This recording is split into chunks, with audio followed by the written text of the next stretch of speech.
Gentlemen, let's broaden our minds. Are they in the proper approach pattern for today? Negative. Hold the weapon! Now! Charge the lightning field.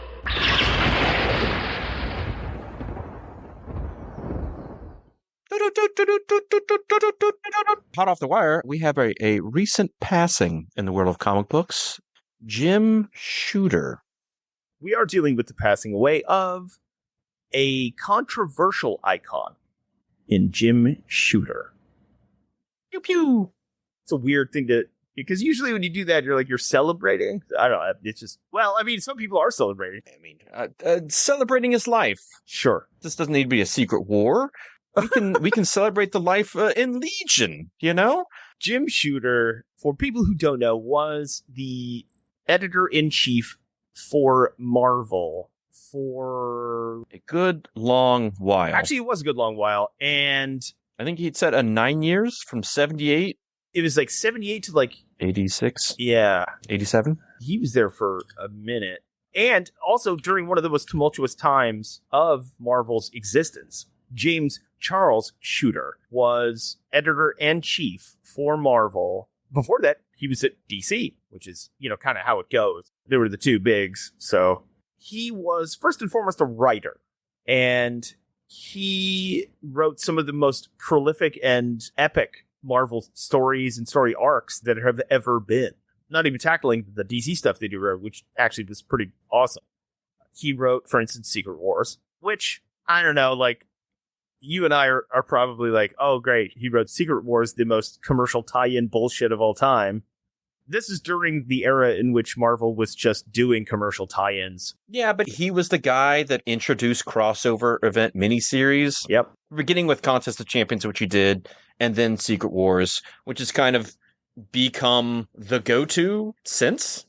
Yeah, is that kind of good? Reinvented large is Spielberg and Lucas making Jaws and Star Wars, is that good for cinema? Well, I mean, that's a good debate too, because like they defined it in the modern sense, but then also commodified it.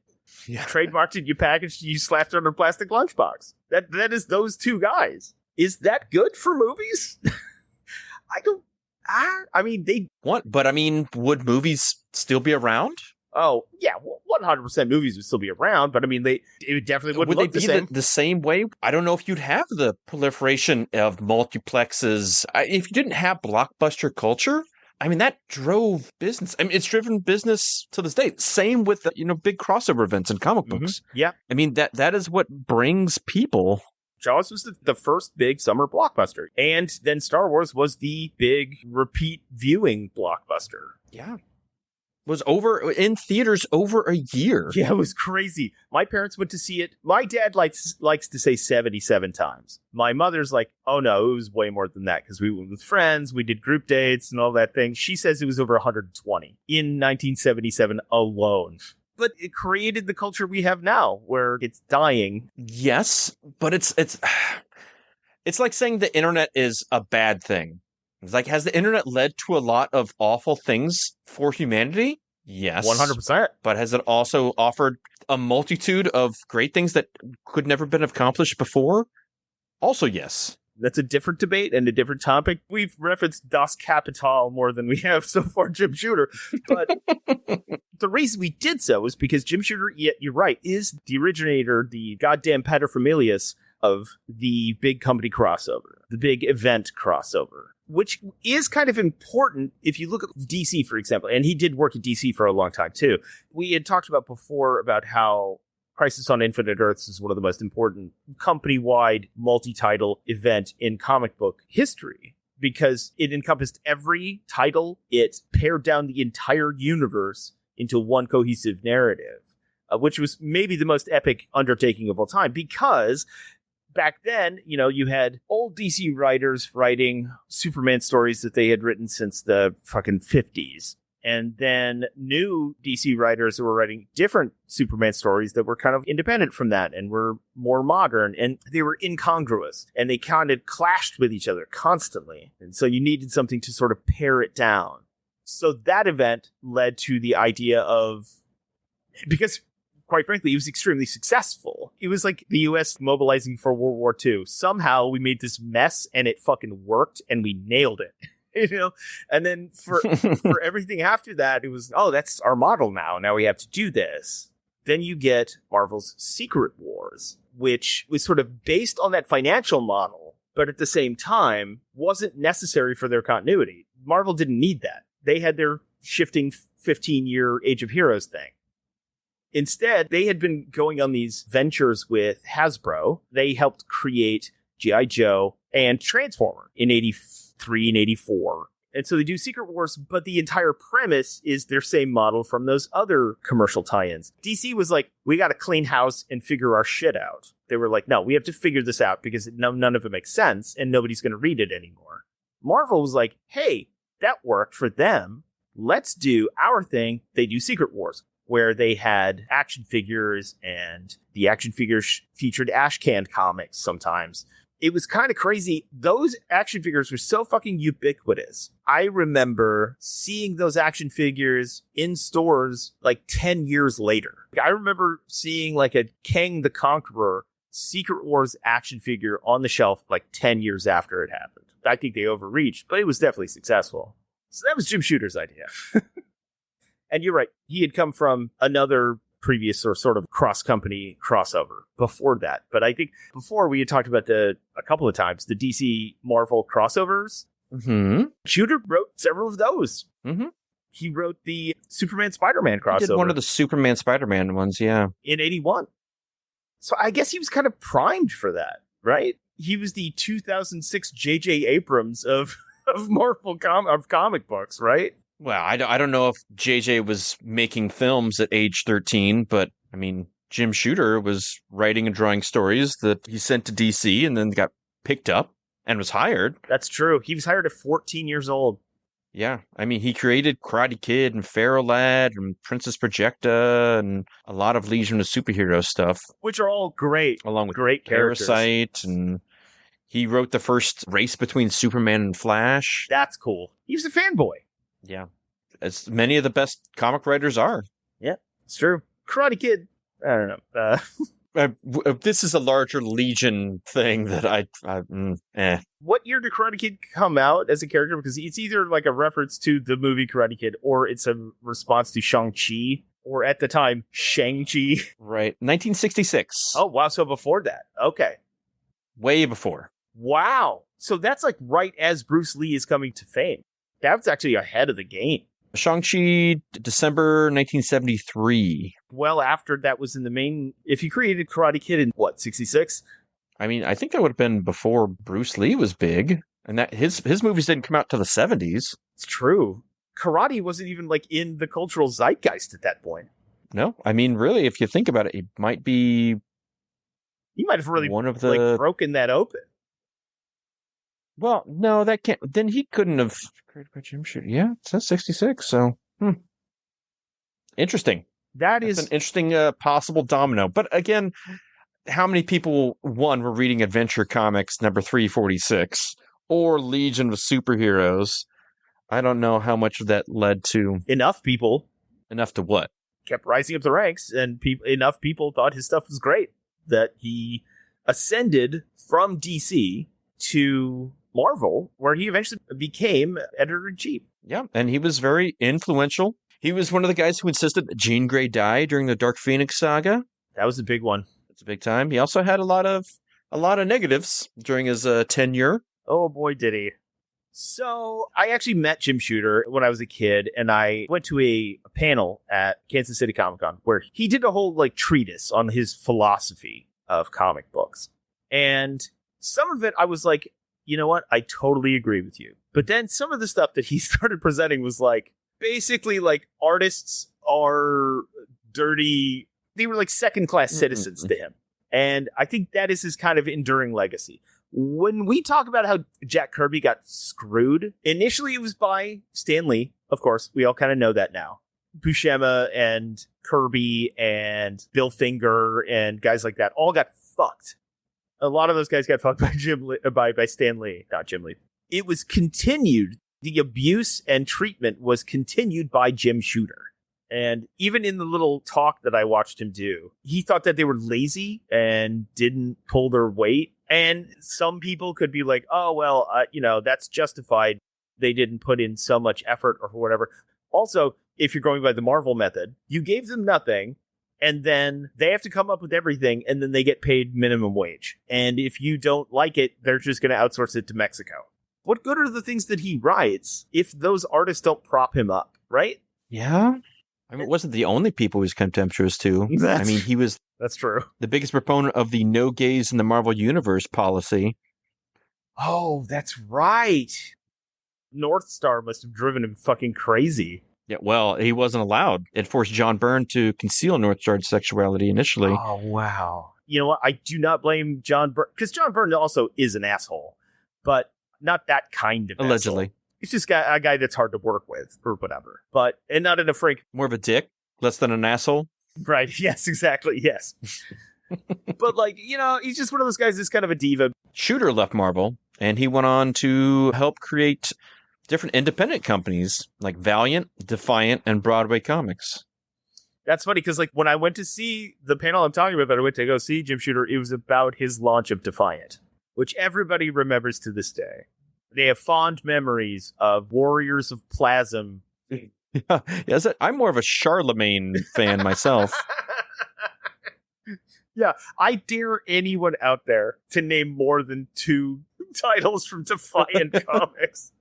And if you know them, good on you. If you know them, it's because you've had to dig through back issues for years, right. And you've had to shuffle through Dark Dominion. Or you're just really helplessly antisocial and have nothing else. Because you and I are enormous comic book geeks and have a vast wealth of knowledge off the dome and have both worked in comic book stores. And still we're like, Defiant? Who gives a shit? I don't remember that. And I own some Defiant. I own Warriors of Plasm issue 1 or whatever. It was during that Defiant era, to use a pun, I guess, where, you know what, that's kind of ironic, though, because that entire era of third-party comic book companies finally coming into the mainstream, Image, Dark Horse, Shadowline, things like that. Jim Shooter was one of the reasons those guys left. And then when he was fired, he decided to just join the fray and do the same thing. How ironic. I mean, he was one of those guys that was like, if an artist creates a character or property or idea even, it's owned by Marvel, period. You don't see a dime from that no matter how popular it gets.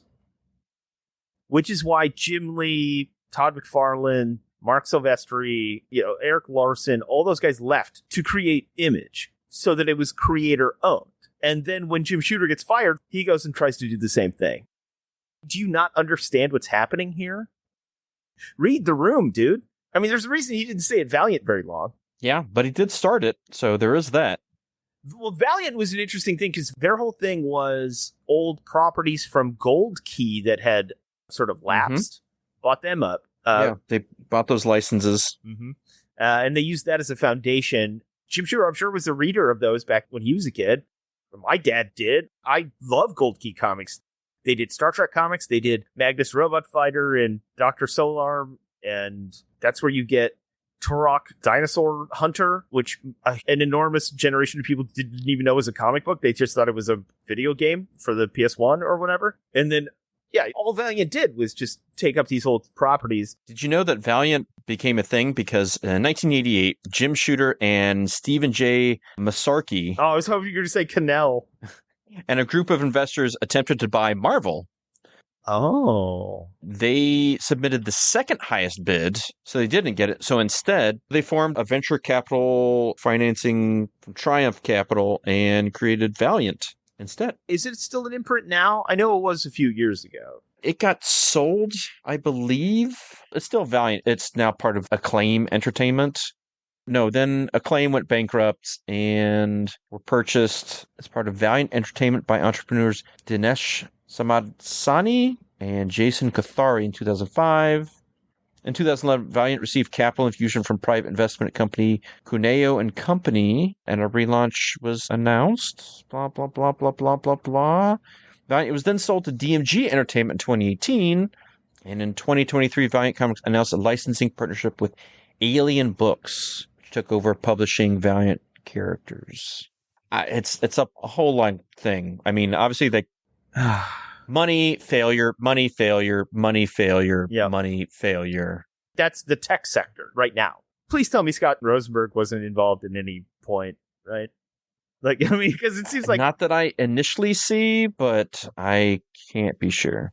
Rosenberg was in there somewhere. Rosenberging it up. They were at least still salient because Vin Diesel did that Deadshot movie Mm-hmm. The comics are still coming out. It's changed hands a lot. a million times. Yeah. Yeah. Yeah. It was never a Goliath. So anyway, about Jim Shooter, right? It's shocking that it still exists. Mm-hmm. Somehow it's still going. I mean, it's better than his other stuff. Yeah, Defiant you know? disappeared so fucking fast. Even more than like, the one that Marvel bought. Malibu? Speaking of Rosenberg, somehow it stayed. Ninjak and all. I think Valiant kind of worked because it did have some good talent behind it. And I think Shooter did know how to recruit talent. He had Bart Sears, he had Joe Quesada, he had Barry Windsor Smith. exact real talent guys. Same way that, I think he was kind of following the Image template. And that kind of like gave him enough cachet to keep that going. I mean, technically, Valiant was before Image. Yeah, that was Shooter's fuck you to Marvel. Mm-hmm. I guess the thing that sticks out to me about makes this kind of tragic and sad and also, could have told you so, is the idea that Shooter got fired for being an asshole, left defiantly, wink, and then created Valiant as a protest to like he believed in his approach and Marvel decided they went in a different direction. And then immediately after that, the Image Comics guys left Marvel for the exact reason that Jim Shooter, that was his philosophy, the Marvel method. And yet both still function today. All three still function today. Yeah. It's a weird, bizarre look at how the industry somehow survives despite all of these different philosophical offshoots. And almost all of it is because of Jim Shooter. When I saw him speak, I do agree with him. He was the first person that ever said out loud to me, there are only 7 stories. Yeah. It blew my mind, but I was like, God, you're right. That's true. It's like, what is the perfect, Jake, what do you think is the perfect movie? Mm-hmm. I mean, Scooby-Doo. the one with Matthew Lillard specifically? Is that the one? I don't know the perfect. What is the most impeccable narrative in our storytelling? Now, I'm not talking about French New Wave or Italian neorealism or anything. I'm talking about like American cinema. What is the most impeccable story ever put out?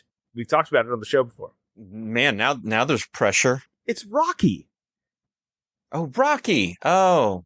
It's the hero's journey in a tight, compact way that ends in the underdog wins. It's the ultimate American story. Yeah, the quintessential American tale. It really is. And look back at our Rocky episodes for figuring out how complex and weird that is.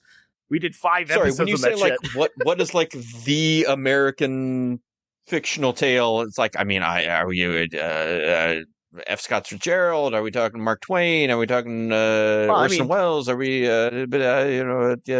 No, those are actually... There's a lot going through my head, so... I mean, those are great candidates, too, because Citizen Kane, Great Gatsby is in there, too. Ne'er-do-well, rich asshole gets away with murder, essentially. That sounds like an American tale, for sure. An American oligarch dies and then wishes that he had more substance to him. Yeah, that sounds like a great American tale. But Rocky is the, I think, ultimate... And that's what Jim Shooter was talking about, the only 7 stories...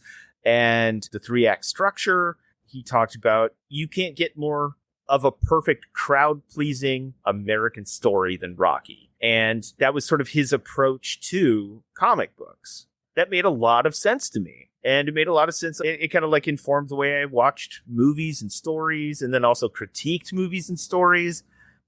It's also kind of a limited view on it, but it makes sense. Yeah, this isn't something other people haven't said. Oh, But no, a million people. have said this is Jim Shooter saying it to you anecdotally and as a young child, kind Right. of really formative in your thought process. He might have just been stealing from Roger Ebert. I don't fucking know. But you know what? Jim Shooter did write a lot of good comics, so it didn't come from nothing. I think he just wanted to make the circuit to make money since he had gotten fired from his high-paying job at Marvel. Yeah, so I guess the conclusion is that Jim Shooter, complicated person, rebel, well, establishment, well, no, okay, worked his way up from nothing at the age of fucking 14, was considered a sort of a rebellious, sort of non-conventional writer, then worked his way into Marvel editor-in-chief, and then I think the industry outgrew his view on things and his methods, and he found himself outside the box all of a sudden. And yet, when he reinvented himself, it worked somehow, but then also found himself outside the box on that one. And then when he reinvented himself for a third time, it fell flat, like a lead balloon. So, would you agree that he's like not villain nor hero? He's just kind of a sad character? Or not sad, but like a complex character? He's a complicated fixture in the history of American comics, but he's had a long-lasting, wide-ranging impact that can still be felt to this day, both for positive and negative. Doesn't it sound like the perfect succeedant to Stan Lee in that sense? Yeah, in a lot of ways, yeah. Like in a literal way, but also in metaphorically and culturally, the ultimate Stan Lee's next step. Like, Does the industry always need a Stan Lee to be lording over it in some way? but his influence, while great, and I think Jim Shooter kind of has the same thing, he just wasn't as famous as Stan Lee. Jim Shooter didn't know how to market himself like Stan Lee did. Stan Lee knew how to make It's himself... also a different time. Yeah, it's true. You know, I mean, one guy was on the ground floor of the true revolution of comic books. Mm-hmm. I mean, the first great one, you know, Yeah. that really put them on the map. The real one that made it really into pop Right. culture was... Yes. Yeah. which he grew up on. And then when Shooter, got fired, comic books had a comeback. I don't think those are related, but I think he was a perfect Stan Lee succeedant in a time of decline. He was like the Herbert Hoover of comic books. But also the industry was dying. So what a complicated legacy. Very, very strange. Indeed. And also he just kind of looks like Robert Davi. I kind of want to think of him as a villain all the time. There's a lot of Dobby there. I can see him like in a helicopter talking about how he shot people in Vietnam. Just saying. I was 9, asshole. He used to have a ponytail too, by the way. Well, it was the time. It was the 90s, so Yeah. when Steven Seagal somehow was cool. It's a different time. Well, to Jim Shooter, for all the good, the bad, you made your presence felt in history. So Take some there's shooters, that. everybody, for people that call them shooters instead of shots. I'm talking to you, Canada. Yeah, what's your problem, Canada? Why are you doing that? What is your problem? Just in general. Yeah. Cut it out, Canada.